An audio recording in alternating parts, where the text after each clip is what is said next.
For 3 years, I've been secretly feeding a homeless Navy veteran who can barely afford his daily breakfast. But when a team of Navy SEALs suddenly storms into my diner looking for him, I discover Tommy isn't just any veteran. What classified secret has he been hiding that made the government believe he was dead? The alarm clock screams at 5:30 a.m., just like it has for the past 15 years. I roll out of bed and stumble to my little diner, keys jingling in the cool morning air. Most people think I'm crazy for opening this early, but they don't know about Tommy. I flip on the lights and fire up the grill. The smell of bacon and coffee fills the empty space.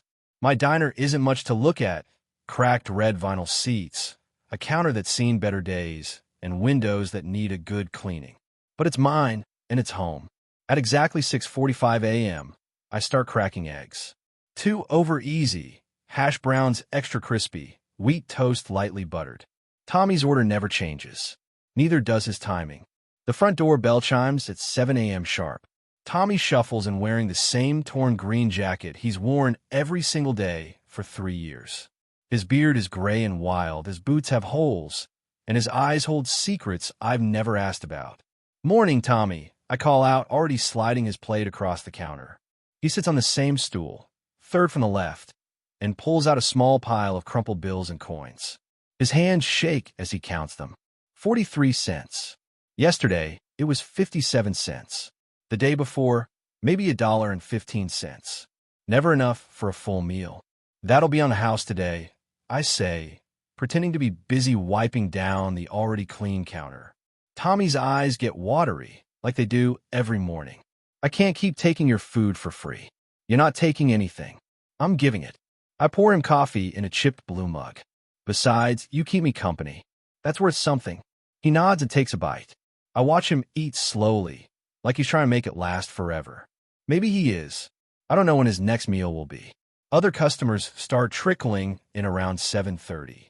The usual crowd: construction workers grabbing coffee, office people wanting breakfast sandwiches, old-timers reading newspapers.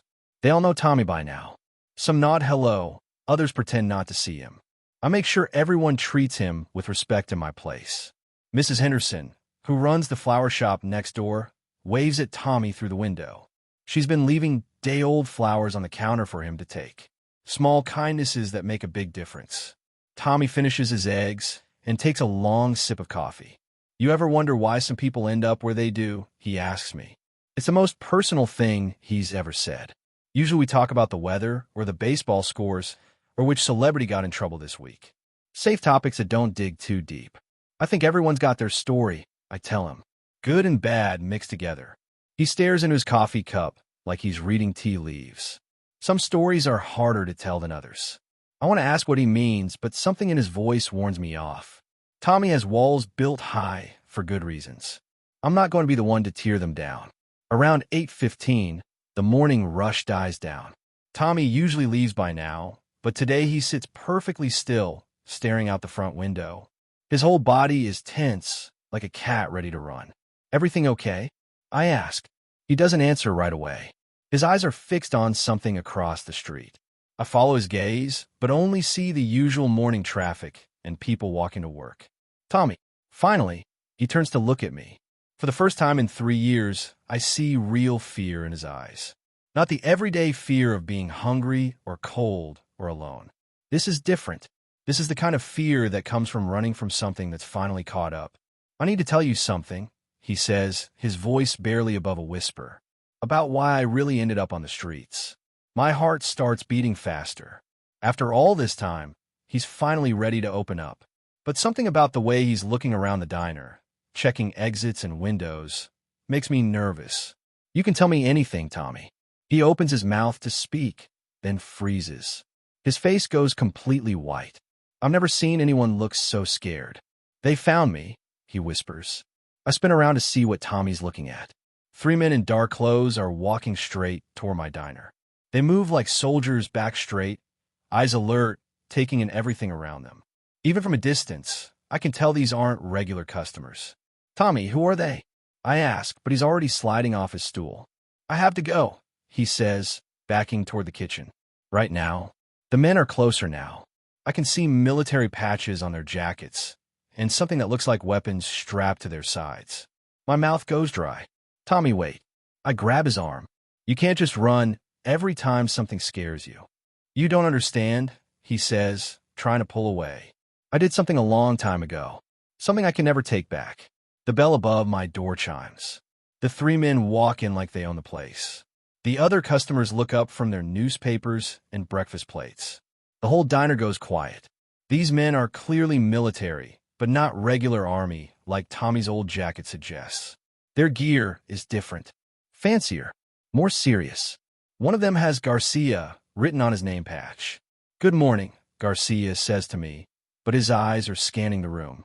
We're looking for someone. I step between them and Tommy, even though my legs feel like jelly. This is a private business. If you want breakfast, you can sit anywhere you like. Garcia smiles, but it's not a mean smile. We're not here for breakfast, ma'am. We need to speak with Thomas Martinez. Tommy makes a choking sound behind me. I've never heard his last name before. Martinez. After 3 years of daily conversations, I'm just now learning his full name from strangers. There's no one here by that name. I lie. The second man steps forward. He's younger than Garcia, with kind eyes that remind me of my nephew. Ma'am, we know he's here. We've been tracking him for weeks. Tracking him? My mind races with terrible possibilities. What could Tommy have done that would make the military hunt him down? Did he steal something? Desert his unit? Hurt someone? Tommy, I whisper over my shoulder. These men say they're looking for you. I know, he says. His voice sounds defeated. I've been running from this day for 5 years. Garcia takes another step closer. Mr. Martinez, we're not here to arrest you. We need to talk. That's what they always say. Tommy replies, but he comes out from behind me. His hands are shaking so bad, he can barely stand straight. I look at this man I've been feeding every day for 3 years. This quiet, gentle person who always says please and thank you, who helps me clean up spilled coffee, who gives his leftover toast to the stray cat behind the diner. What could he possibly have done? Tommy, I say softly. What's going on? He looks at me with tears in his eyes. I never told you what I did in the army. What really happened over there? Garcia steps forward again. Thomas Martinez, you served with the Navy SEALs in Afghanistan from 2018 to 2019. You were part of Operation Desert Storm. Wait, Navy SEALs? Tommy told me he was just regular Army. He said he fixed trucks and delivered supplies. Nothing dangerous. Nothing important. Tommy, I stare at him. You were a Navy SEAL? He can't meet my eyes. It's complicated. The third man, who hasn't spoken yet, pulls out a folder. Mr. Martinez, what you did in Afghanistan saved hundreds of American lives. Maybe thousands. I feel like the floor is moving under my feet. The quiet homeless man I've been serving eggs to is some kind of war hero? It doesn't make sense. If he's a hero, I ask Garcia, why is he living on the streets? Garcia and his team exchange looks. Something passes between them that I don't understand. That's what we're here to explain, Garcia says. Mr. Martinez, the government has been looking for you for a very long time. Tommy finally looks up. I thought I was in trouble. I thought you were here to arrest me. Arrest you? The young SEAL laughs. Sir, we're here to thank you. My head is spinning. Thank him? For what? And why has Tommy been so scared if he's done nothing wrong? Garcia opens his folder and pulls out some official-looking papers. Mr. Martinez, what you did in Afghanistan was classified at the highest levels. Your mission was so secret that even your own family was told you were missing in action. Tommy's knees buckle. I catch his arm and help him sit back down on his stool. Missing in action? Tommy whispers. But I came home. I've been home for 5 years. Not officially, Garcia says gently. According to our records, you never returned from your final mission. I grab my spatula and wave it at the 3 Navy SEALs like it's some kind of weapon. Nobody talks to Tommy until he finishes his breakfast. Garcia actually smiles at this. A real smile, not the fake kind people give when they're trying to be polite. Ma'am, you're very loyal to your friend. He's not just my friend, I say, surprising myself with how fierce I sound. He's family. Tommy looks up at me with wide eyes. In 3 years, we've never used that word before. But it's true. This man who sits at my counter every morning, who worries about the stray cat, who always stacks his dishes neatly. He's more family to me than my own brother who never calls. The youngest SEAL takes off his helmet and runs his fingers through his hair. Ma'am, I think there's been a big misunderstanding. We're not here to hurt anyone. Then why do you look like you're going to war? I point at their gear and weapons. Garcia steps forward slowly, his hands up where I can see them. We dress like this because our job is dangerous. But Thomas Martinez is not our enemy. He's a hero. Tommy makes it sound like he's choking. I'm not a hero. Heroes don't run away and hide for 5 years. You didn't run away, the third SEAL says firmly. You were following orders. Following orders? I look back and forth between Tommy and these soldiers. Nothing makes sense anymore. Garcia pulls out a chair and sits down on one of my tables. The other two do the same. Suddenly, they don't look scary anymore. They look tired. Mr. Martinez, Garcia says gently, do you remember your last mission in Afghanistan? Tommy's whole body starts shaking. He grips his coffee mug so tight, I'm afraid it might break. I remember everything. That's the problem. What do you remember? The young SEAL asks. Tommy stares at the counter for a long time. When he finally speaks, his voice is so quiet, I have to lean in to hear him. There was a village. Small place, maybe 50 families. We got word that terrorists were planning to use it as a base to attack American soldiers. He pauses and takes a shaky breath. My job was to go in first, alone, and gather information. I sit down on the stool next to Tommy. This is the first time he's ever talked about the war. I lived with those families for 3 weeks, Tommy continues. Pretended to be a lost traveler. They fed me, gave me a place to sleep, treated me like their own son. Garcia nods. That was your cover story. You were very good at it. Too good, Tommy whispers. I got to know them. Little kids who played soccer with rocks because they didn't have a real ball. Old women who shared their bread, even though they barely had enough. Good people. The diner is completely quiet now. Even my other customers have stopped eating to listen. Then I found out the truth, Tommy says. The terrorists weren't just planning to use the village. They were planning to kill everyone who lived there. Men, women, children. Everyone. My heart starts pounding. I can see where this story is going, and it's nowhere good. I had to make a choice, Tommy continues. Follow my orders and just gather information, or try to save those people. Garcia leans forward. You save them, Thomas. All of them. Tommy shakes his head. I broke every rule. I told the village leader about the danger. I helped them escape in the middle of the night. I led them to safety myself. And I ask, even though I'm scared to hear the answer. And I never reported back to my unit.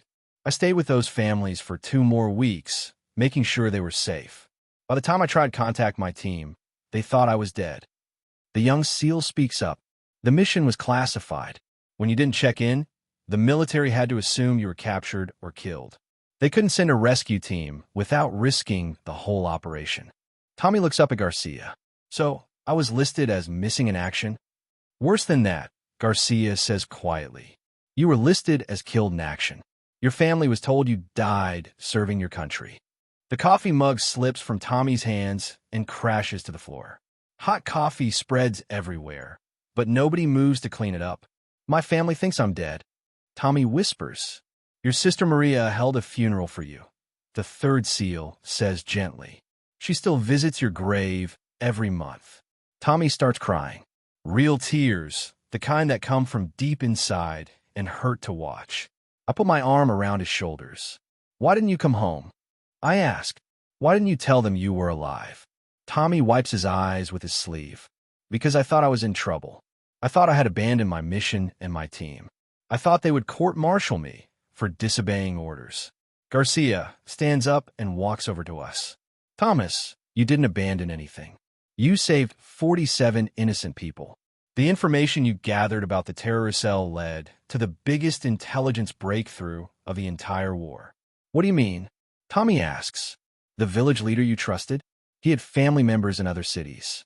When you saved his people, he gave us information about terrorist plans across the entire region. Because of what you did, we stopped 17 different attacks on American soldiers. I feel goosebumps on my arms. Tommy didn't just save those villagers. He saved American soldiers, too. How many soldiers? Tommy asks quietly. We estimate between 4 and 600 American lives, Garcia says. Maybe more. Tommy stares at Garcia like he's speaking a foreign language. 600?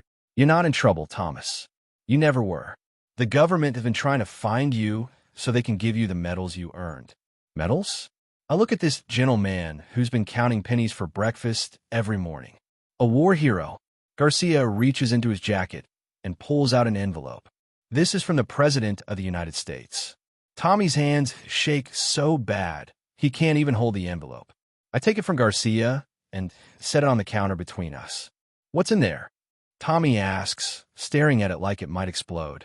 Open it and see, Garcia says with a smile. I look at Tommy. Do you want me to open it for you? He nods, unable to speak. I carefully tear open the official-looking envelope.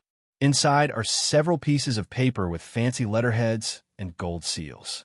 The first one makes me gasp out loud. Tommy, I whisper. It's a Presidential Medal of Honor. The words don't seem real coming out of my mouth. The Presidential Medal of Honor. The highest award a soldier can receive. And it has Tommy's name on it. That's impossible, Tommy says. I disobeyed orders. I broke the rules. Garcia sits down next to us again. Thomas, let me tell you what really happened after you disappeared.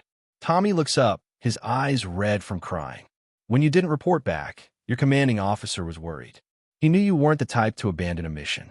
So he started digging deeper into the intelligence you had already sent. I sent intelligence. Tommy asks, confused. Every day for 3 weeks, you sent coded messages about what you observe in the village. Locations of weapons, names of terrorist contacts, plans for attacks. You did your job perfectly. The young SEAL pulls out a tablet and shows us a map. Look at this. Every red dot is a terrorist attack that was stopped because of information you provided. I count the dots. There are dozens of them, scattered across several countries. When your commanding officer realized how valuable your information was, he made a decision, Garcia continues. He reported you as killed in action to protect your identity. Protect my identity? Tommy repeats. The terrorists figured out there was a spy in that village. If they knew you were still alive, they would have hunted you down. Your commanding officer thought it was safer if the world believed you were dead. Tommy stares at the medal citation in my hands. So I wasn't in trouble. You were being protected, Garcia says. But something went wrong with the paperwork. Your commanding officer died in an attack 2 months after you disappeared. The only person who knew the truth was gone. I feel like I'm watching a movie instead of sitting in my own diner. This is all too crazy to be real. For 5 years, the military has been trying to piece together what happened, the third SEAL explains. They knew someone had provided incredible intelligence, but they didn't know who. How did you figure out it was Tommy? I ask. Garcia grins. Your friend here is too honest for his own good. He's been using his real name at every homeless shelter and soup kitchen in the city. It just took us a while to check all of them. Tommy looks embarrassed. I never thought to use a fake name.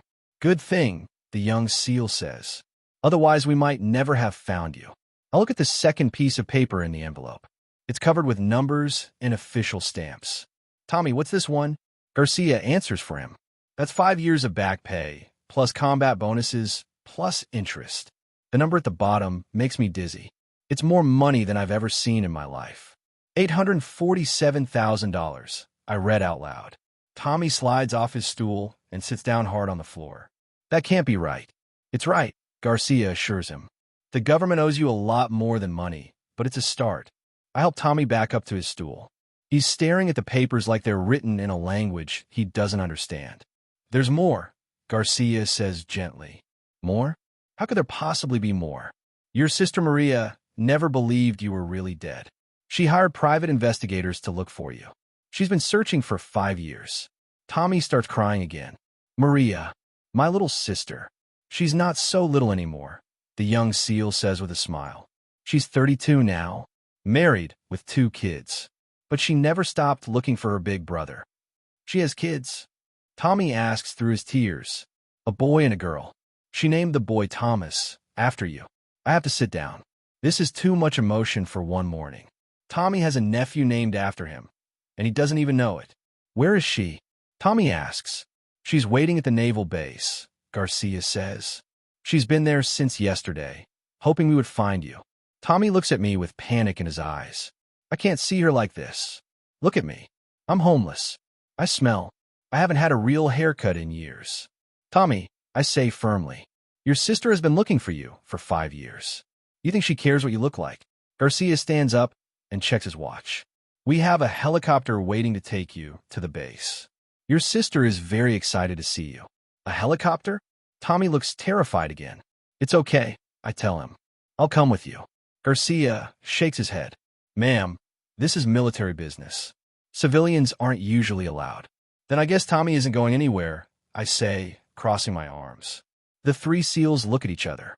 Finally, Garcia smiles. Actually, there's something else in that envelope, he says to Tommy. The last page. I flip to the final document. It's a letter with the presidential seal at the top. Read it out loud, Garcia suggests. I clear my throat and begin. Thomas Martinez is hereby authorized to bring 1 civilian guest to his medal ceremony and family reunion in recognition of the kindness shown to him during his time of need. Tommy looks at me with hope in his eyes for the first time since the SEALs walked in. They want you there too, he says quietly. Will you come with me? I look at Tommy sitting there with tears streaming down his face, holding a check for almost $1 million. Of course I'll come with you, I say without thinking twice. But then reality hits me like a brick wall. I can't just leave my diner. I have customers who depend on me, bills to pay, a business to run. Mrs. Henderson next door waters my plants when I'm sick, but she can't run a restaurant. Wait, I say, panic creeping into my voice. I can't just close the diner. What about my customers? What about the morning regulars? Garcia looks around at the few people still sitting at tables, pretending not to listen to our conversation. How long would you need to arrange things? I don't know. A day? 2 days? Maybe a week? My mind is racing, trying to think of everything that needs to be done. Tommy's face falls. It's okay. You don't have to come. I understand you have responsibilities. No, don't me. I'm coming with you. I turn to face my customers. Excuse me, everyone. The construction workers, office people, and old-timers all look up from their breakfast. I need to close the diner for a few days to help my friend here. Anyone who wants their money back can get it from the register. Old Mr. Peterson, who's been coming here for 10 years, stands up slowly.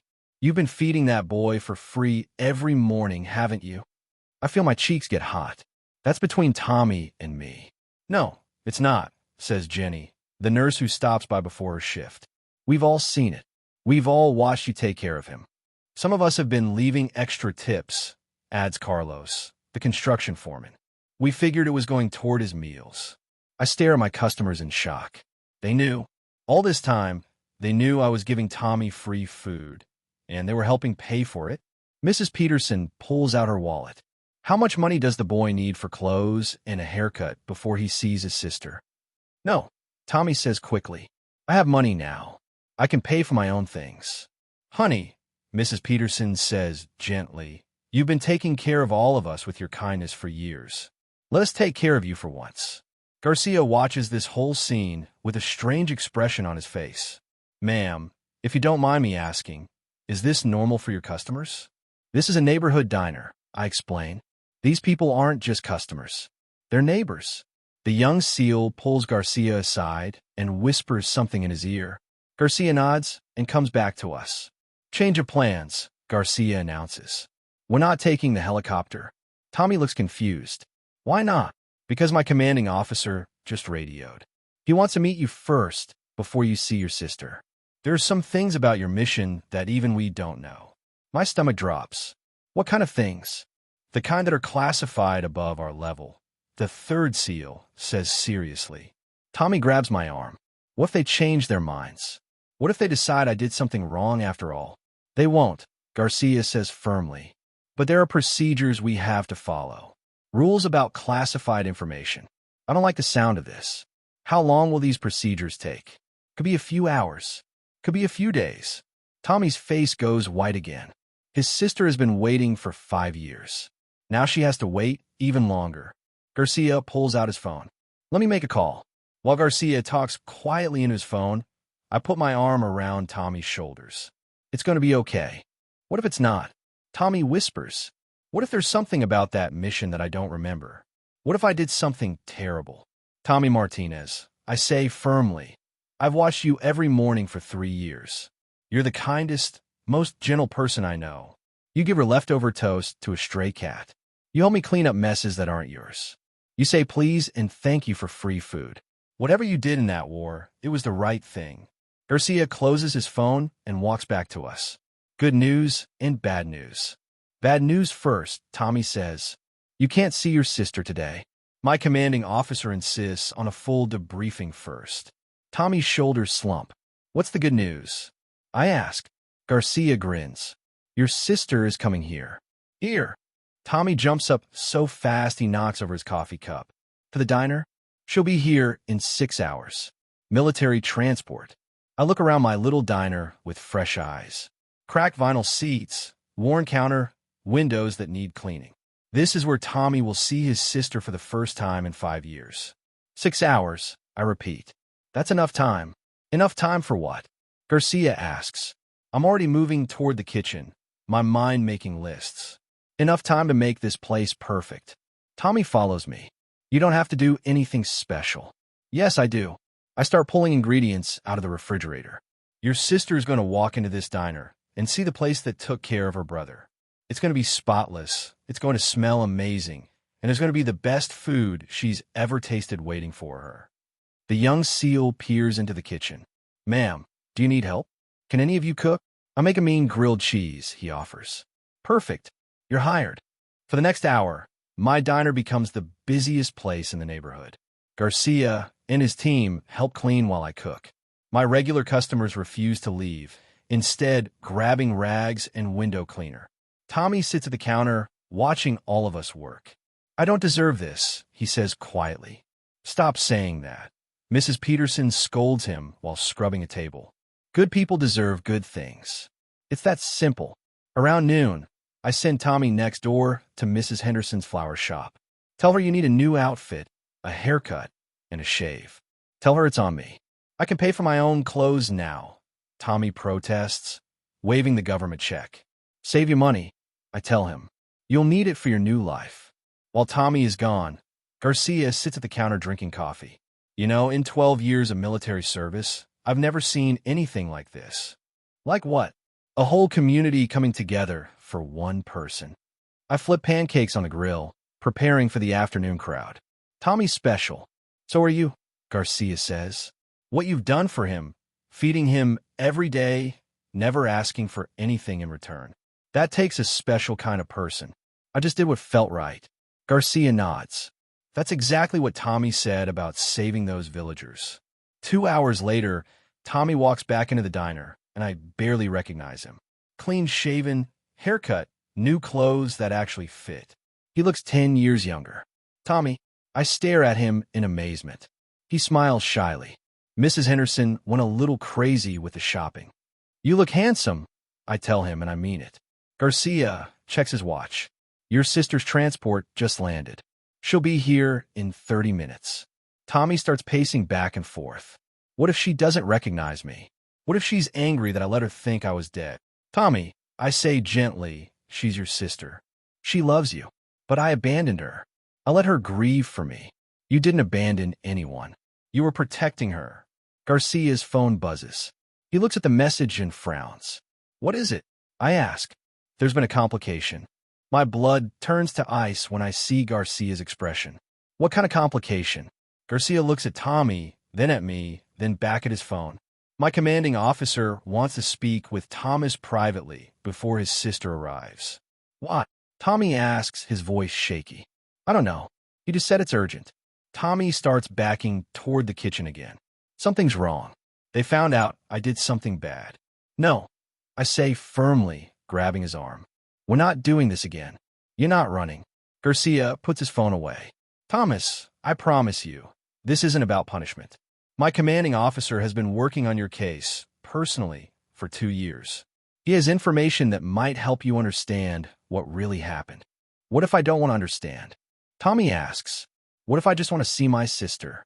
Before Garcia can answer, a black car pulls up outside my diner. Through the window, I can see a man in military uniform getting out. That's him, Garcia says. Coronel Patterson. The colonel walks into my diner like he owns the place, but his face is kind. He's older than Garcia, maybe 50, with gray hair and lines around his eyes that suggest he's seen a lot of hard things. Thomas Martinez? He asks, looking directly at Tommy. Tommy nods, unable to speak. I'm Colonel Patterson. I've been looking for you for a very long time. Sir, Tommy manages to say. Colonel Patterson looks around the diner, taking in the sparkling, clean tables, the smell of fresh coffee, and the group of people who are obviously here to support Tommy. Is there somewhere we can talk privately? He asks. No, I say before Tommy can answer. Whatever you have to say to him, you can say in front of me. The colonel raises an eyebrow. And you are? I'm the person who's been taking care of him for 3 years. Colonel Patterson studies me for a moment, then nods. Fair enough. He sits down at the counter and accepts the coffee I pour for him. Thomas, do you remember Captain Williams? Tommy's face goes completely white. My commanding officer. That's right. Captain Williams died 2 months after your last mission. I know. Garcia told me. What Garcia doesn't know is that Captain Williams left something for you before he died. Colonel Patterson reaches into his jacket and pulls out a sealed envelope with Tommy's name written on it in faded ink. He wrote this the day after you disappeared. He wanted you to have it if anything happened to him. Tommy stares at the envelope like it's a poisonous snake. What does it say? I don't know. He sealed it and gave it to me with orders to find you and deliver it personally. Tommy's hands are shaking too badly to open the envelope. I take it from the colonel and carefully tear it open. Inside is a single sheet of paper covered in handwriting.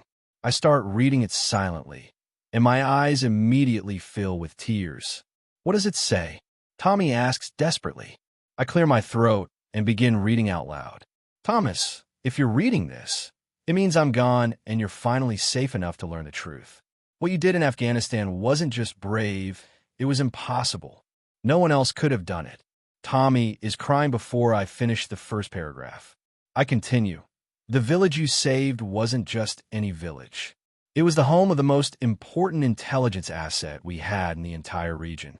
The village leader you trusted, Ahmad Hassan, had been feeding us information about terrorist movements for 3 years. What? Tommy looks up in shock. Coronel Patterson. When you told Hassan about the danger, he didn't just evacuate his village. He brought us intelligence about every terrorist cell in a 50-mile radius. Names, locations, plans, everything. I keep reading. Thomas, you didn't break the rules. You completed the mission in a way I never could have imagined. You turned one man into our greatest ally. Tommy is sobbing now, but I never reported back. I abandoned my post. Colonel Patterson leans forward. Thomas, Hassan sent us daily reports about your condition. We knew exactly where you were and what you were doing. You weren't missing. You were working. Working. For 2 weeks, you lived with Hassan's extended family in 3 different villages. Every night, Hassan sent us intelligence that you helped him gather. Weapons caches, safe houses, meeting locations. You single-handedly mapped the entire terrorist network in that region. I continue reading the letter. I reported you as killed in action because the terrorists had figured out there was a spy. If they knew you were alive, they would have tortured Hassan's entire family to find you. Letting the world think you were dead was the only way to keep everyone safe. Tommy looks up at Colonel Patterson. So Captain Williams knew I was alive? He knew, and he was proud of you. I read the final paragraph. Thomas, you're the bravest soldier I've ever commanded.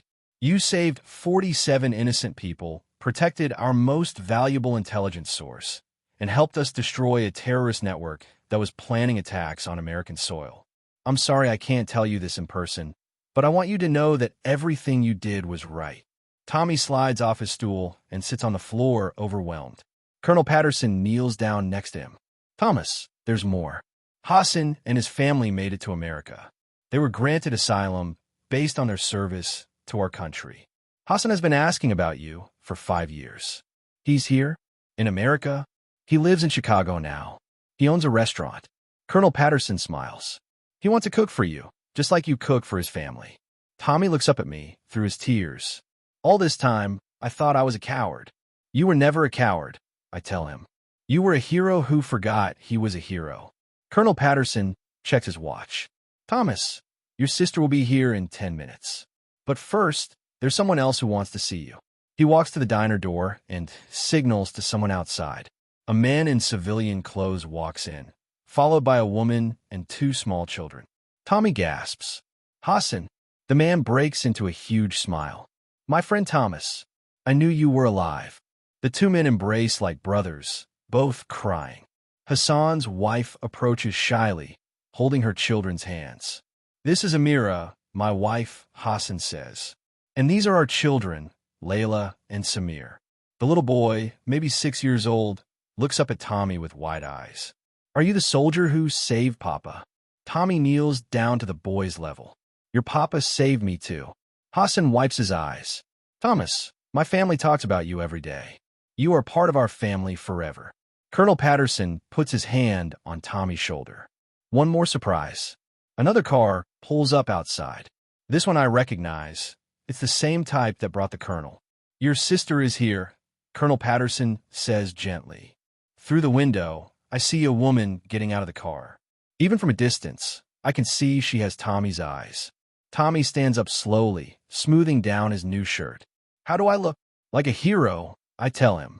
The door chimes, and Maria Martinez walks into my diner. Maria Martinez freezes in the doorway of my diner, staring at her brother like she's seeing a ghost.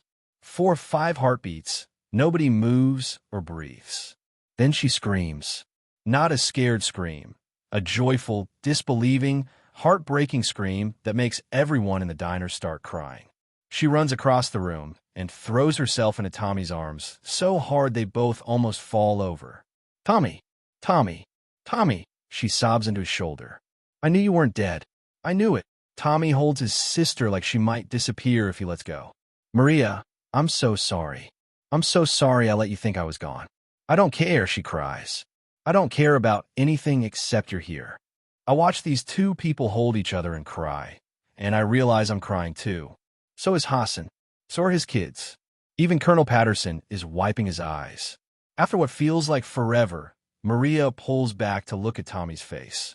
You look so different. Older. But your eyes are the same. You look different too, Tommy says, touching her hair. You're so grown up. I'm 32, Tommy. I got married. I have kids. She turns toward the door. Kids, come meet your Uncle Tommy. 2 children who are hiding behind the car walk slowly into the diner. A boy about 8 years old and a girl maybe 5. They stare at Tommy with huge, curious eyes. This is Thomas and Isabella, Maria says, her voice shaking with emotion. Your nephew and niece. Tommy kneels down to their level, just like he did with Hassan's children. Hi there. I'm your Uncle Tommy. Little Thomas, the boy, steps forward bravely. Mama said you were a soldier who went to heaven. I was a soldier, Tommy says gently. But I didn't go to heaven. I just got lost for a while. Isabella, the little girl, reaches out and touches Tommy's face. You're really real? I'm really real. She hugs him tight around the neck. Mama cries about you sometimes. Tommy looks up at Maria with tears in his eyes. I never meant to make you cry. I cried because I missed you, Maria says. But I'm crying now because I'm happy. Colonel Patterson clears his throat gently. I hate to interrupt this reunion, but we have some business to discuss. Maria wipes her eyes and looks around the diner for the first time. She sees Hassan and his family, the Navy SEALs, my customers who are still here watching everything unfold. What's going on? She asks. These men told me Tommy was alive and that he was some kind of hero, but they wouldn't explain anything else. Tommy takes her hand. It's a long story. I have time, Maria says firmly. I've had 5 years to wait for this story. Colonel Patterson pulls out a chair for Maria. Mrs. Rodriguez, your brother saved hundreds of lives in Afghanistan. The government owes him a significant debt. Maria stares at the colonel, then at Tommy. What kind of debt? Garcia steps forward with the envelope containing Tommy's medal and back pay, military honors, and financial compensation. Maria looks at the Presidential Medal of Honor citation and gasps. Tommy, is this real? It's real, Tommy says quietly. But I don't feel like a hero. Why not? Little Thomas asks. His 8-year-old curiosity cuts through all the adult confusion. Tommy thinks for a moment. Because heroes in movies are brave and strong and never scared. I was scared every day. Mama says being brave means doing the right thing even when you're scared, Isabella says. Out of the mouths of babes. Tommy smiles at his niece. Your mama is very smart. Maria is still staring at the paperwork. Tommy, this says you're getting almost $1 million. I know. It doesn't feel real. What are you going to do with it? Tommy looks around the diner. At me, at Hassan's family, and my customers who helped clean up for his sister's visit. I want to share it. Share it. Colonel Patterson raises an eyebrow. Tommy stands up and walks to the counter. This woman, he points at me, fed me every single day for 3 years. Never asked for anything in return. Never made me feel ashamed for being homeless. I feel my cheeks getting red. Tommy, you don't owe me anything. Yes, I do. He turns to Hassan. And this man and his family trusted me with their lives. They're the reason I was able to complete my mission. Hassan shakes his head. Thomas, you saved us. We owe you everything. Nobody owes anybody anything, Tommy says firmly. But I want to do something good with this money. Maria wipes her eyes again. What do you have in mind? Tommy looks at me. I want to buy this diner. My mouth falls open. What? I want to buy it and expand it. Make it bigger. Hire more people. Tommy's eyes are bright with excitement for the first time since I've known him. I want to make it a place where homeless veterans can get free meals every day. I stare at him in shock. Tommy, this is my life's work. I know. That's why I want you to run it. Be the manager. Make it everything you've always dreamed it could be. I sink onto a stool, overwhelmed. I don't know what to say. Say yes, Maria says with a huge smile. My brother has good ideas. Hassan steps forward. Thomas, my restaurant in Chicago. I want to help too. I can teach cooking classes for veterans who want to learn job skills. Colonel Patterson is writing notes in a small notebook. This is turning into quite an operation. Tommy looks around the room. We could help so many people. It's a beautiful dream, I tell him. But dreams take time to build. We have time, Tommy says. For the first time in 5 years, I have all the time in the world. Maria stands up and hugs her brother again. I'm so proud of you, Tommy. Don't be proud yet, Tommy says. I haven't done anything with this second chance. You've already done something, little Isabella says. You made Mama stop crying. Tommy kneels down and hugs his niece. That's the most important thing I could ever do. Colonel Patterson closes his notebook. Thomas, there's one more thing. The president wants to meet you. The president? Maria gasps. Of the United States? There's going to be a ceremony at the White House next month. You'll receive your Medal of Honor officially. Tommy looks terrified again. I have to meet the president. You don't have to do anything, Colonel Patterson says gently. But the country wants to honor you. Can I bring my family? Tommy asks, looking at Maria and her children. Of course. Tommy looks at me. Can I bring her too? She's family. Colonel Patterson smiles. The president specifically requested to meet the person who took care of you. Me? I squeak. The president wants to meet me. You fed a war hero for 3 years without knowing who he was, Colonel Patterson says. That makes you pretty special too. Garcia checks his watch. We should probably head back to base. There's still paperwork to complete. Wait, Tommy says suddenly. I need to ask everyone something important. The whole diner gets quiet again. 5 years ago, I thought my life was over. I thought I'd failed at everything that mattered. Tommy looks around at all of us. But sitting here right now, surrounded by all of you, I realize something. What? Maria asks softly. Sometimes losing everything is the only way to find out what really matters. Hassan nods. Family. Friends. People who care about you. Exactly, Tommy says. And I found the best family I could ever ask for. 3 weeks later, I'm standing in the rose garden of the White House, wearing a dress I never thought I'd own, watching Tommy receive the Presidential Medal of Honor. The president himself places the medal around Tommy's neck while Maria, her children, and I watch from the front row. Hassan and his family are here too, along with Garcia and his SEAL team. Thomas Martinez, the president says in a voice that carries across the entire garden. You represent the very best of American courage and compassion. Tommy stands perfectly still, but I can see his hands shaking slightly. He's come so far from the scared, homeless man who used to count pennies for breakfast. After the ceremony, there's a reception inside the White House. I keep expecting someone to tell me I don't belong here, but everyone treats me like I'm somebody important. "You must be very proud," says a woman in an expensive suit. "I am," I tell her. "Tommy's an amazing person." "I meant proud of yourself," she says with a smile. "What you did for him was extraordinary." I don't know how to respond to that. I just did what felt right. Tommy appears at my elbow, still wearing his medal. "How are you holding up?" "It's a little overwhelming, I admit." "Tell me about it." "The president asked me what I want to do next." "What did you tell him?" Tommy grins. "I told him I want to open the best veterans diner in America. And he said he knows some people who might want to invest." I stare at Tommy. "Are you serious?" "Dead serious. Apparently, there are a lot of wealthy people who want to help veterans but don't know how. Our diner could be the perfect way." Maria joins us, holding Isabella's hand. Little Thomas is somewhere across the room, charming Secret Service agents. "Tommy's been telling everyone about his plans," Maria says proudly.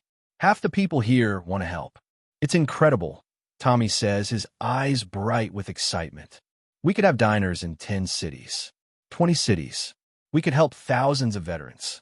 "Slow down," I laugh. "Let's start with making our one diner perfect." Tommy nods. "You're right. One step at a time." A photographer approaches us. "Excuse me, could I get a picture of the four of you?" We pose together, Tommy with his medal, Maria with her daughter, and me feeling like I'm in someone else's dream. "One more," the photographer says. "This one's for the local newspaper back home." Back home. That makes me smile.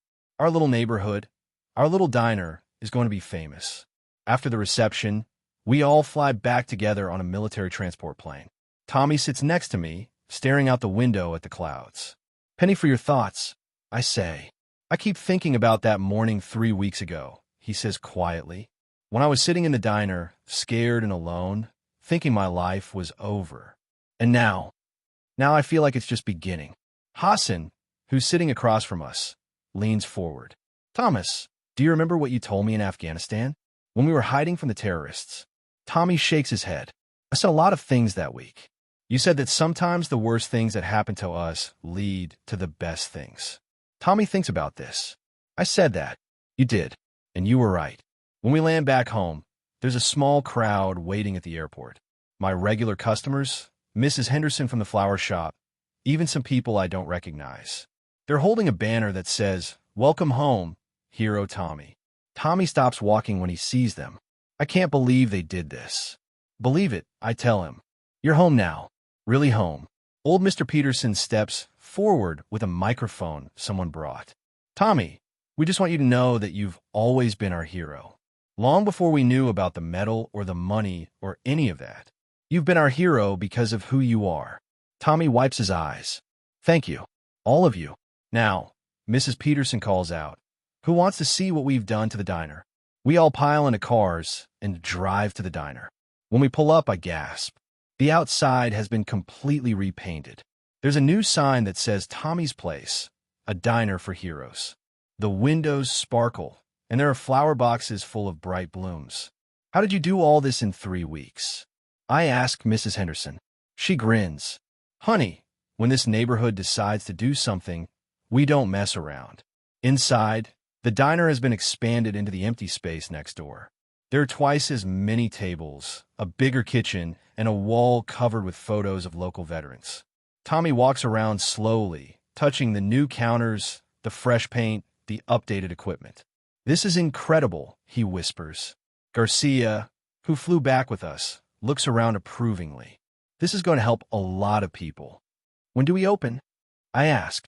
Tommy looks at me, then at Maria, then at Hassan, then at all our friends and neighbors who made this possible.